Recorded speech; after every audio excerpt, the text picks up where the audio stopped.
So AAA gaming is a bit of a mess right now. I don't think that's shocking for anyone out there to hear, just based on all of the headlines that have popped up over the last couple of years now, with studios, very prominent ones that we remember fondly from the past couple of decades even, have been shut down. But the latest one that's exacerbated the situation being Monolith Productions. And this definitely is something that's more of a result of, a series of events and market conditions from the past several years now. But I just wanted to go over that here today and kind of double back to this story because there's a lot to it and more information continues to come out. So if you guys enjoy the video, hit that like button.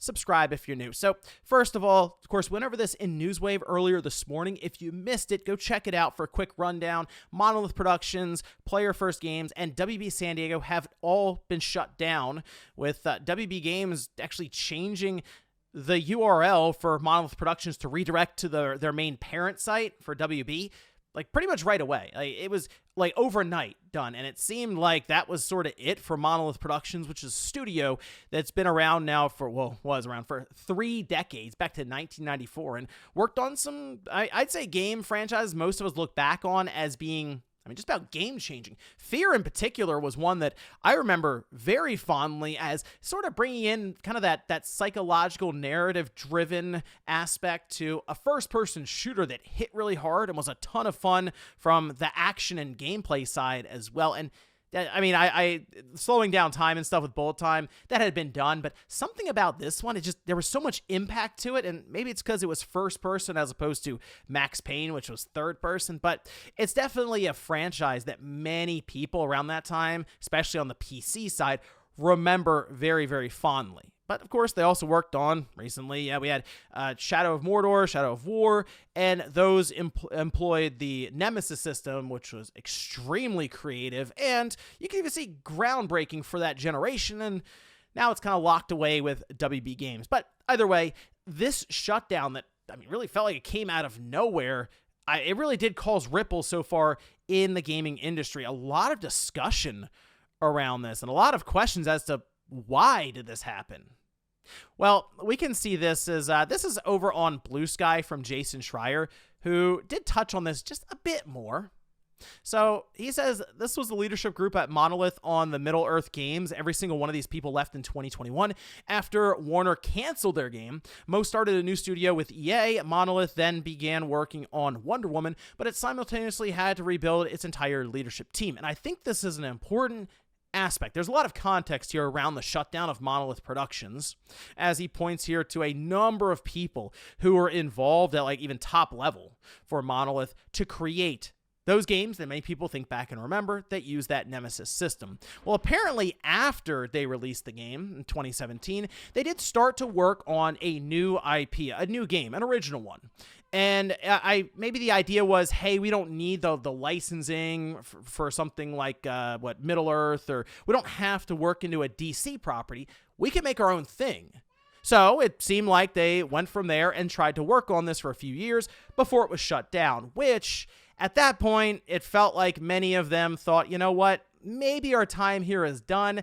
And it feels like now, looking back on it with hindsight, probably the biggest fumble I've seen from a video game publisher when it comes to guiding their studios, especially one as talented as Monolith. Which, hey, if you want to continue following some of the people there and where they've gone now, which is with EA, as they did end up forming Cliffhanger Games, and they're currently working on the new single-player Black Panther game.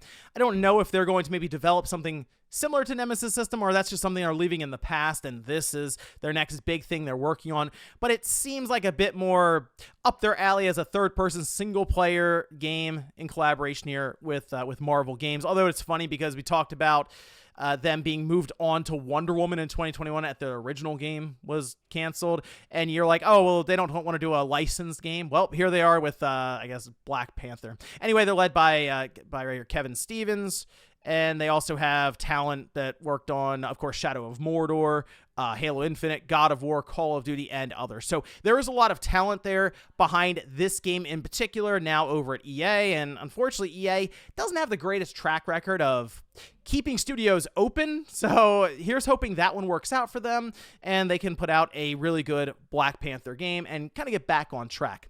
So what exactly is going on right now with the AAA space? Well, the obvious answer is budgets are getting out of control and the market is unable to keep up with it. And for the most part, yeah, I mean, that's basically what's happening right now. So when you see a shutdown like this, all right, and it's the reasoning for it, according to WB Games, is to extend profitability when it comes to the production of their gaming sector.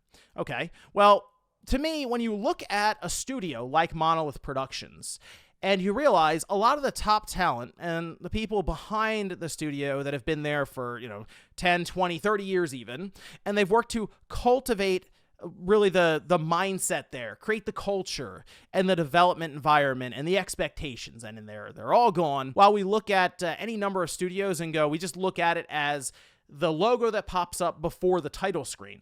Well, if all the people who made that studio possible leave, is it really still that same studio, or are we just going off of that title and that's kind of it?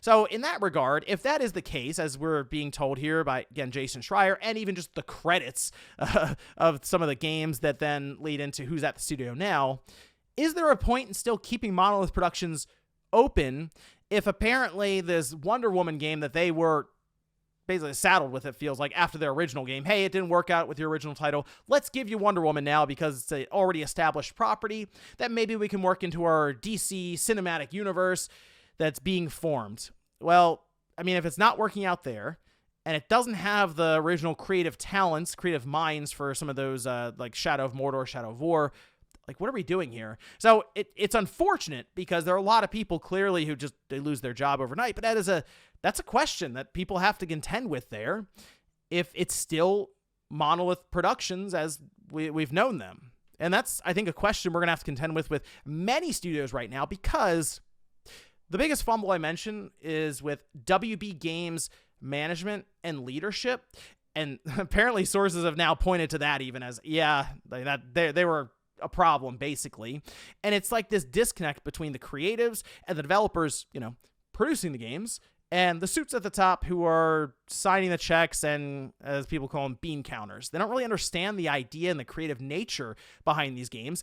They just understand if the numbers make sense to do it in the first place. Which does lead us to that live service push that we see so many of these companies attempt right now, to the point where they might even change course midway through a development and ease off the live service stuff, but that then leads us with a single player or campaign that feels like it was supposed to be a live service multiplayer game before, right? Like, you can't really work all that stuff out because a lot of the game is just designed around it.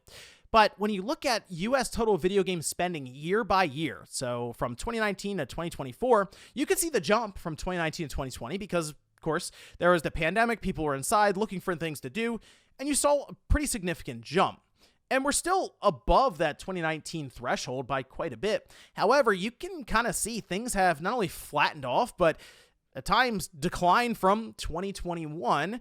And the unfortunate thing is it feels like a lot of the, again, the suits, the investors, people setting expectations seem to think it was going to stay around that 2021 period, and in fact, thinking it would grow.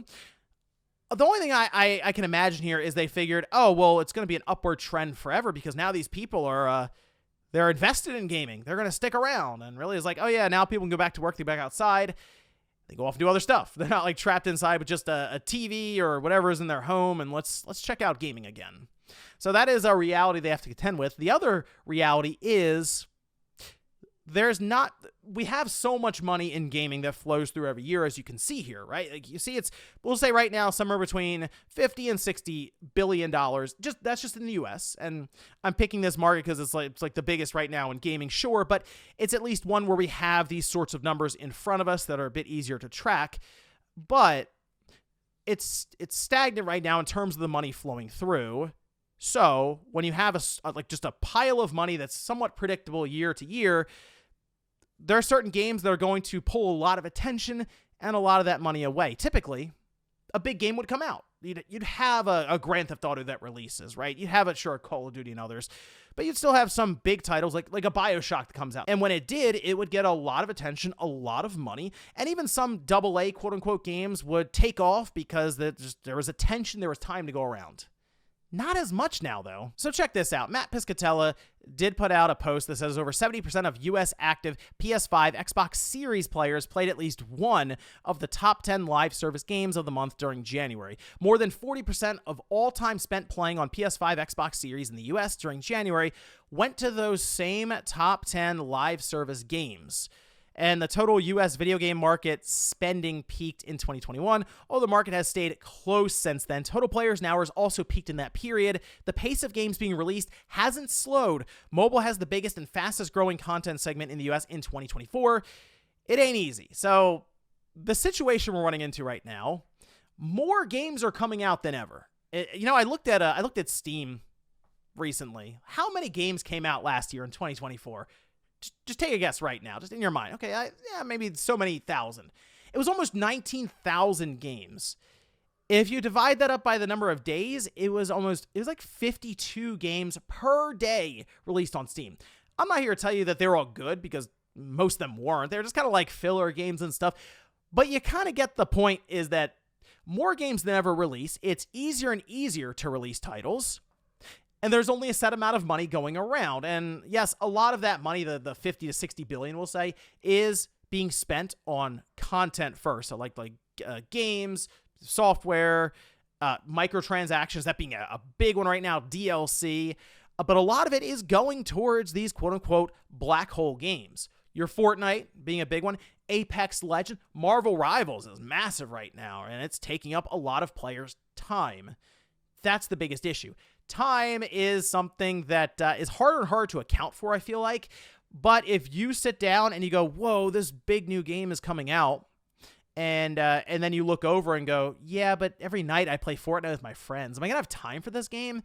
I'll just spend the money on some skins or whatever the latest event they're doing there. I'll get the battle pass.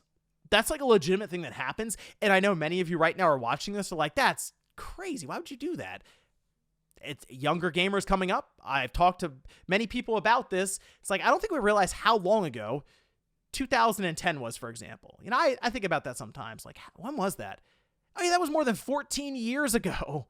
It's like, wow, someone started in first grade, went all the way up through high school, is now in college in that time period since, the last Fable game came out, Fable 3.